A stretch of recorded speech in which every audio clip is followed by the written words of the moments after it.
కలెక్టర్పై జరిగిన దాడిలో చట్టం తన పని తాను చేస్తుందన్నారు మంత్రి పొన్నం ప్రభాకర్. గిరిజనులు, రైతులకు కొట్టే ధైర్యం ఉండదని, సురేష్ ప్రోద్బలంతోనే దాడి జరిగిందని ఆరోపించారు. ప్రజల నుంచి సానుభూతి పొందేందుకే కేటీఆర్ అసహనంతో మాట్లాడుతున్నారన్నారు. గతంలో కొంతమందిని అరెస్టు చేస్తాం, జైల్లో పెడతామన్నారు. కానీ తాము ఎవరిని అరెస్టు చేస్తామని చెప్పడం లేదన్నారు. చట్టం తన పని తాను చేసుకుంటుందన్నారు. వాళ్ళకు తెలుసు ఉండాలి, అందరికీ తెలుసు. కాబట్టి చట్టంలో జరిగేటువంటి తప్పుకు సంబంధించి కలెక్టర్ గారిని కొట్టిన తర్వాత దానికి మీద ఏదైనా చర్య ఉందనుకో, దాన్ని కొట్టిన వాళ్ళతో పాటుగా దానికి వాళ్ళందరూ మీరే చెప్తున్నారు. సామాన్య రైతులు, గిరిజన రైతులు వాళ్ళకి సంబంధించి వాళ్ళకి అంత ధైర్యం, కలెక్టర్ కొట్టే ధైర్యం ఉండదు. దానికి ఎవరో ఒకరు అండ ఉంటుంది. అట్లనే ఒక చెప్పినారు ఆ కార్యకర్త సురేష్ మా పార్టీ.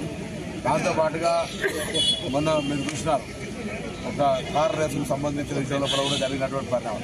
సో ఇవన్నీ నేను ఇన్వెస్టిగేట్ ఆఫీసర్ని కాదు, దానికి సంబంధించిన లోతుగా ఉండేటువంటి అంశాలు కూడా తెలియదు. ఎందుకంటే దాని కన్సర్న్ వాళ్ళు చూసుకుంటారు. దానికి సంబంధించిన విషయంలో కూడా దాని ముందే ఇగో అంటే ముందుగానే కొంత ప్రజల దగ్గర సానుభూతి పొందడానికి వరకు ఇటువంటి మాటలు మాట్లాడతారో అసహనంగా మంచిది కాదు. మేము మళ్ళీ ఎవరి పట్ల కూడా మేము వాళ్ళని జైలుకి పంపుతాం, వీళ్ళని జైలుకి పంపుతాం అంటలేము. చట్టంలో ఏ విధమైన చర్యలు ఉన్నాయో దాని ప్రకారంగా చర్యలు. కానీ కొంతమంది గతంలో వాళ్ళని అరెస్ట్ చేస్తా, వీళ్ళని అరెస్ట్ చేస్తా, వాళ్ళని జైల్లో పెడతానా మొత్తం అని చెప్పెడుతున్నారు. మేము అట్లా చెప్పే నాయకులం కాదు. మేము ఎవరిని జైల్లో పెడతామంటలేదు.